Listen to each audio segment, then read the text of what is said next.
जोहार दोस्तों, स्वागत है आप सभी का मेरे इस YouTube channel success zone Jharkhand में।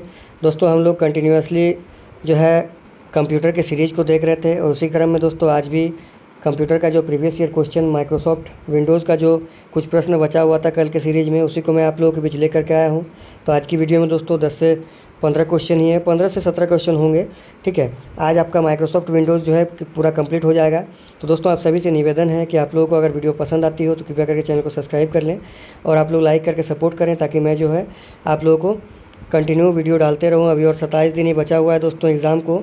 27 दिन में भी अगर मैं 20-20 प्रश्न भी डेली लाता हूँ तो आप लोगों के लिए काफ़ी फ़ायदेमंद होगा। ठीक है, तो आप लोगों से निवेदन है कि आप लोग चैनल को सब्सक्राइब कर लें।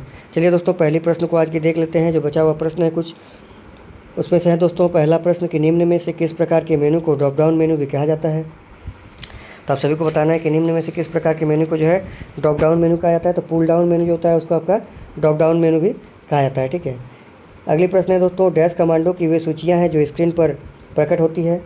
तो जो मेनू कमांड है दोस्तों वो एक ऐसी सूचियाँ हैं जो आपका स्क्रीन पर प्रकट होती है। ठीक है, अगली प्रश्न है मेनू पर प्रत्येक डैश एक विशेष कार्य करता है। तो मेनू पर जो प्रत्येक कमांड होता है ना दोस्तों ये विशेष कार्य करता है। ठीक है, अगली प्रश्न है दोस्तों, कंप्यूटर सिस्टम को कमांड भेजने के लिए डैश स्क्रीन पर डिस्प्ले हुए चित्रों जिन्हें आइकन भी कहा जाता है और मेनू का प्रयोग करता है।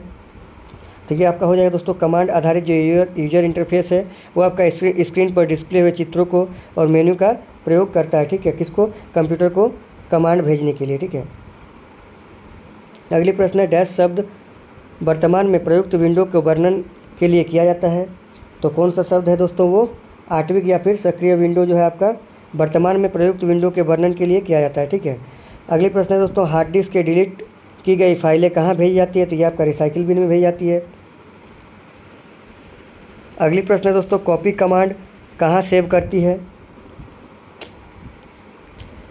तो आप सभी को पता है कि कॉपी कमांड जो है आपका क्लिपबोर्ड में सेव होती है। ठीक है, अगली प्रश्न है दोस्तों, विंडोज़ 95, 98 और विंडोज़ NT किस नाम से जाने जाते हैं। तो ये आपका हो जाएगा दोस्तों ऑपरेटिंग सिस्टम के नाम से जाने जाते हैं। ठीक है, ये तीनों के तीनों जो है आपका ऑपरेटिंग सिस्टम के नाम से जाने जाते हैं। अगली प्रश्न है दोस्तों, टास्क बार डैश होता है। तो आप सभी को बताना है कि टास्क बार जो है वो क्या होता है। स्क्रीन के बटन पर होता है। ठीक है, उसे टास्क बार कहते हैं। अगली प्रश्न है, सामान्यतः डैश लोकेटेड आइकन से आप रिसाइकिल बिन एक्सेस कर सकते हैं। तो ये आपका हो जाएगा डेस्कटॉप पर जो है लोकेटेड आइकन से आप रिसाइकिल बिन को एक्सेस कर सकते हैं। ठीक है, अगली प्रश्न है दोस्तों, डैश तक रिसाइकिल बिन रिकॉर्डेड आइटम को स्टोर करके रखता है।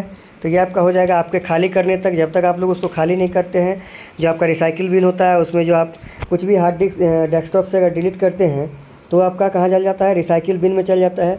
और वहाँ से फिर जब तक आप लोग उसको फिर से खाली नहीं करते हैं तब तक वह रिसाइकिल बिन में ही बना रहता है। ठीक है, तो ये आपका हो जाएगा आपके खाली करने तक जो है रिसाइकिल बिन में वो आइटम्स पड़ा रहता है। अगली प्रश्न है दोस्तों, विंडोज़ ME में ME शब्द से आप लोग क्या समझते हैं। तो इसका सही आंसर हो जाएगा मिलेनियम जो है, बिल्कुल सही हो जाएगा। ठीक है, अगले प्रश्न है दोस्तों, सारे स्क्रीन पर विंडोज़ को डिस्प्ले करने वाले बटन को क्या कहते हैं।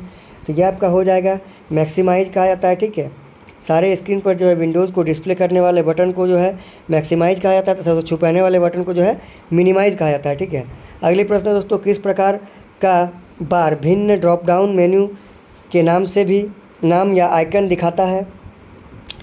प्रश्न है कि किस प्रकार का बार विभिन्न ड्रॉप डाउन मेन्यू के नाम या आइकन दर्शाता है या फिर दिखाता है। तो ये आपका हो जाएगा मेन्यू बार जो है विभिन्न ड्रॉप डाउन मेन्यू बार या नाम के जो आइकन है उस सबको दिखाता है या दर्शाता है। ठीक है, अगली प्रश्न है दोस्तों, किसी विंडो की साइजिंग में पहला कदम निम्न में से कौन सा है। तो ये आपका हो जाएगा टाइटल बार पर पॉइंट करें। ठीक है, सही उत्तर हो जाएगा ऑप्शन नंबर ए। अगली प्रश्न है दोस्तों, पुल डाउन में फीडेड कमांड का क्या महत्व होता है। तो ये आपका हो जाएगा कि कमांड वर्तमान में एक्सेसिबल नहीं है। ठीक है, जो कमांड है वो वर्तमान में एक्सेसिबल नहीं है। अगली प्रश्न है, विंडोज़ में add remove programs, add new hardwares, modem आदि जैसे आइकन किस में रहते हैं, तो ये आपका हो जाएगा कंट्रोल पैनल में रहते हैं। ठीक है, अगली प्रश्न है दोस्तों, सूचना को डिस्प्ले करने और प्रोग्राम को रन करने के लिए आयताकार जगह निम्न में से कौन सी है, तो ये आपका हो जाएगा विंडो जो है ये आपका सूचना को तथा प्रोग्राम को रन करने के लिए एक प्लेस है। ठीक है, जिसका अगर बात करें हम लोग आकृति की तो आयताकार है। ठीक है, अगली प्रश्न दोस्तों तथा आज की हमारी अंतिम प्रश्न, विंडो एक्सप्लोरर में फ़ोल्डर की सामग्री दिखाने के लिए क्या करना चाहिए, तो इस पर क्लिक करके देखना चाहिए। ठीक है, धन्यवाद दोस्तों। ये थी आज की हमारी एक छोटी सी वीडियो जिसमें मैंने जो माइक्रोसॉफ्ट विंडोज़ से क्वेश्चन छूटा था उसको मैंने कंप्लीट करा दिया। दोस्तों माइक्रोसॉफ्ट विंडोज़ से आज तक की जितने भी प्रीवियस ईयर क्वेश्चन थे वो सबको मैं आप लोगों के बीच रखा। ठीक है, माफ़ी चाहता हूँ थोड़ा सा, वो सबको मैंने आप लोगों के बीच रखा। आप सभी को कमेंट करके ज़रूर बताना है कि वीडियो सीरीज़ आप लोगों को कैसी लगती है। अगर अच्छी लगती है तो वीडियो कृपया करके दोस्तों वीडियो को जो है आपका लाइक करें, शेयर करें तथा चैनल को जो है आपका सब्सक्राइब करें। ठीक है, जोहार दोस्तों, धन्यवाद। आज के लिए इतना ही। थोड़ा सा मैं भी थका हुआ हूँ, 2-3 दिन से लगातार थोड़ा सा काम में बिजी चल रहा था, उस बीच में इस सीरीज़ को कंप्लीट कर रहा हूँ आज, इसीलिए थोड़ा सा दिक्कत हो रहा है। इसीलिए मैंने आज ज़्यादा प्रश्न इसमें नहीं रखा है, जितने प्रश्न इसका हो सकता था उसको ले लिया मैंने, बाकी जो ऐसे कुछ प्रश्न थे उसको छोड़ दिया है, वो उतना इम्पोर्टेंट नहीं था। आगे दोस्तों कल से हम लोग माइक्रोसॉफ्ट ऑफिस को देखेंगे। ठीक है, माइक्रोसॉफ्ट ऑफिस को भी एक दिन में कंप्लीट कर देंगे, बाकी बस कुछ ही बचेगा जो कि आपका 27 दिन अभी समय बचा हुआ है। 27 दिन काफ़ी है कंप्लीट करने के लिए। ठीक है, धन्यवाद दोस्तों, जोहार।